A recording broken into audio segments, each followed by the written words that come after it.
Dude, I think you're privileged. Like, bro, no money? $0 literally is not money. You have $40,000 plus. That's low money, not no money. Shaking my head.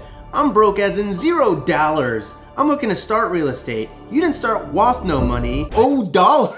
You started with a good amount of startup money. So please learn what no money is and low amount of money, because my friend, you clearly don't know what no money is. Sweaty face emoji. Oh, he's so mad. He's so mad. Calm down, little buddy. Look, I made a video a couple weeks ago that said how to go from zero to millions in the world of real estate. I try to make my content in a way that makes real estate feel accessible to the everyday person. Sometimes that makes people mad. I'm sorry. You guys can just ask nicely and I'll just make a follow-up video, okay? But with this comment in mind, I hear it. I understand that it's frustrating to not have money or to have a very low amount of money and feel like you're always hitting a wall and that you can't pursue your real estate dream. So in today's video, I wanted to give you a few ways to get started in real estate with $0, okay? Now they're all gonna vary from varying levels of do you have to fidget spin right now? Right now? Caleb, of all times, you know how much this means to me.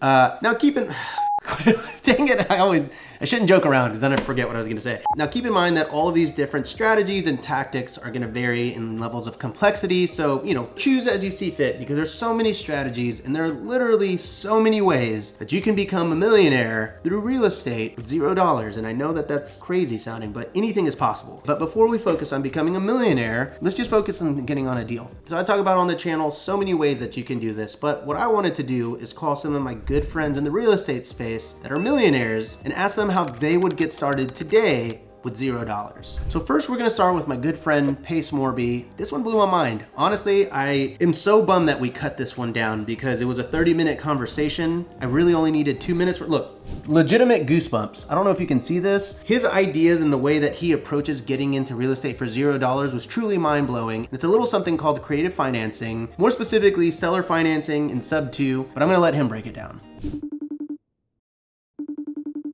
So Pace, if you were getting into real estate today and you had no money, how would you get started? Bro, this is a great question because I act this way every single day, even though I'm already in real estate. Is we at my team, we all pretend like we have no money when we're going out and acquiring real estate. This year, we acquired a little over 1,300 units, all utilizing one strategy, which is creative finance, a little bit of seller finance, and a little bit of subject to. So for me, if you put me on the, let's say a park bench in the middle of Oklahoma, and you said you have till the end of the day to get a deal for no money out of your pocket, here's what I would do. I would go pull a list of VA and FHA loans with houses that are on the market for over 90 days. And I would call real estate agents and I would say, I'm looking to take over the payments on your seller's home. As simple as that. That's literally it. Hey, I see your house is on the market for over 90 days. Would your seller be open to letting me take over payments? Subject to is perhaps the most interesting version of real estate to me at this moment because it does allow you to get into property without having to run your credit, without having to go to lenders. And it's a pretty thorough topic. As a matter of fact, Pace and I actually did an entire YouTube collab on this very subject. So go check that video out after this one because we answer so many of the most asked questions in the world of creative finance. And on that note, one of the biggest questions that arise is what happens when you assume the property, but the owner has a ton of equity in that property? How does the financing work there? What I will do is I will create a second note and deed of trust in their equity amount, and I will make payments to that for a specified time frame that we make a strategy on. That's exactly what happened in the house that you see here. I actually purchased this property subject to. I assumed a mortgage of about $700,000, but the house itself was worth $843,000, meaning that the owner of this property had roughly $140,000 in equity. So what I actually did is I negotiated a 2% interest-only payment to the seller for 10 years, and in 10 years that balance balloons, and I'll have to pay the owner that entire lump sum, which by that point, this property should have appreciated enough to where I could do a cash out refi, pull that money out, pay the seller, and then I'd own the property through my own financing. And this is just one of many ways that you can break into real estate. And if this is getting your wheels turning, just wait till you hear what Kai Andrew had to say when I asked him how to get started in real estate for $0. That's a good question. Things are a little bit different now, but it still is a good tactic. So I call it the candy bar tactic. I'm going to tell you a very quick story and I'll tell you exactly how it plays into your question, okay? So when I was younger, I used to sell candy at my school. So basically, you can go to like Plaid Pantry, 7-Eleven, you can buy a candy bar. At that time, it was like 55 cents or something like that for a candy bar. You go to school and then you sell them for like 75 cents a piece or something. You end up doubling your money. Starting with zero, you can do the same thing with real estate. So in my case, what I did when I was younger, what my friends and I did is we would rent out a really nice home that we normally couldn't afford at 21, 22 years old or whatever we were. It would have 4 or 5 bedrooms and we would rent it for, let's say it's like $2,000, usually outside the budget of us at the time. But then we rent out each of the bedrooms at fair market price, which is usually at that time, it was somewhere between $700 and $900 a bedroom. So if we were in one bedroom or I was in one bedroom and I had 4 extra rooms, you multiply that out by 900, you got 3,600 by renting out the place for 2,000. And so you can start doing this game where I call it the candy bar method because you're just kind of splicing things off one at a time, but you make so much more money. But that's how a lot of us got started. And at that time when we were 21 years old, dude, we were like making nothing. And so now all of a sudden, I don't have to pay any living expenses in terms of like the space that I was living in. And I was actually getting income, $1,600 per month.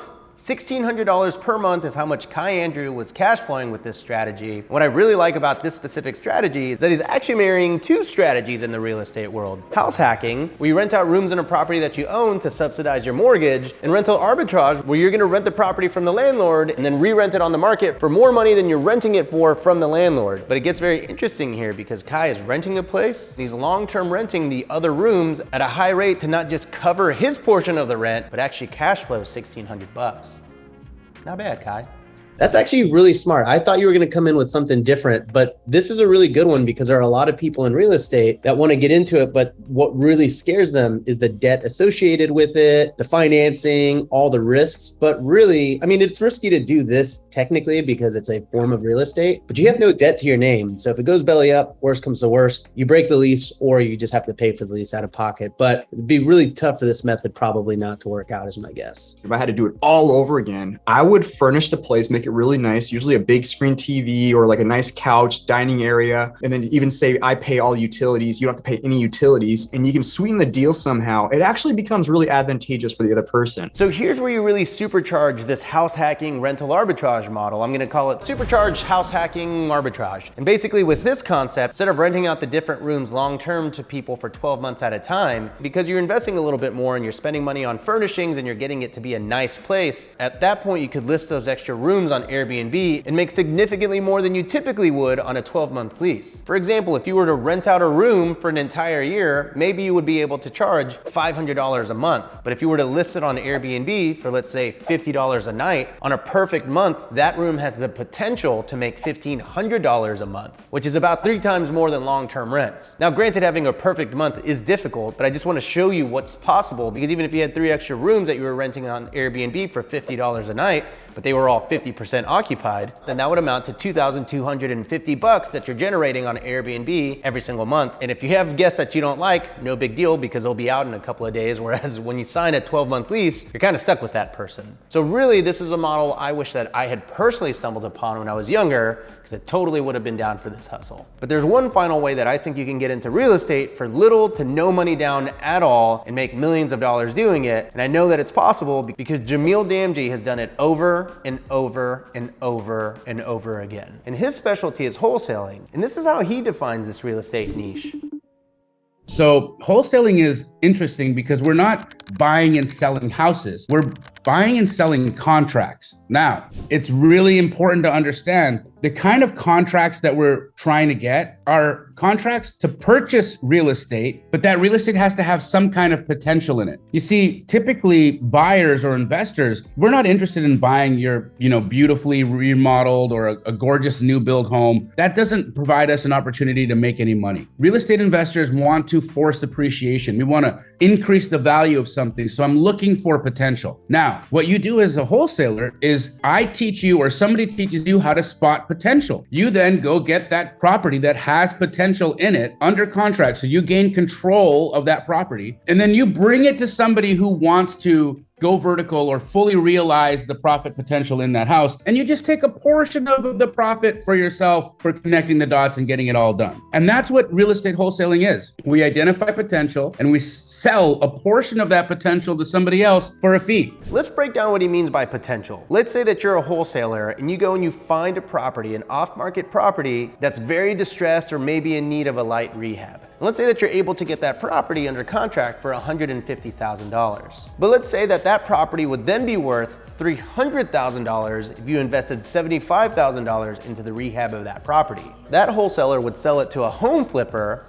and charge a small fee for having found that off-market deal. That home flipper will then put in the $75,000, list it on the market, and make a $50,000 profit doing so. The wholesaler in this instance found a property that had potential and sold it to the flipper. That's their job, to find these properties. And they get paid what's called an assignment fee for having been the person that went out and found this deal. Now, you do that over and over and over and over and over again every month, you're talking big money, right? I typically make anywhere between $10,000 and $15,000 every time I buy and sell a contract. And I do that 80, 90, 100 times a month. Do the math.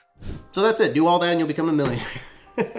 I'm just kidding. I'm sorry, guys. I don't want to make anybody mad. Hey, son, you're a disappointment to your parents, Look, I hope that you watch this video and you take action. That's all I really want. If you have the dream to start a real estate business or build a real estate empire, genuinely what I want for you is for you to be able to do it and succeed. And so I hope by listening to these 5 or 6 different tips, I don't know how many ended up being, that you're inspired to take action, to go and research all these different strategies and see which one fits for you. If you want to get started in the world of Airbnb, that's what I teach. I have over 1,000 students in Host Camp, my Airbnb mentorship program that's a year long, and I'm really proud of the empires that they're building. So if you're interested in learning the fundamentals of Airbnb and how to design and comp out and analyze deals and find markets and scale, book a free call with my team over at hostcamp.com, and I promise to teach you everything that I know. All right, so go off, young kings and queens, and become millionaires. Report back with which one of these strategies work for you. Cool? All right, catch you on the next episode of Raw Bill. Bye.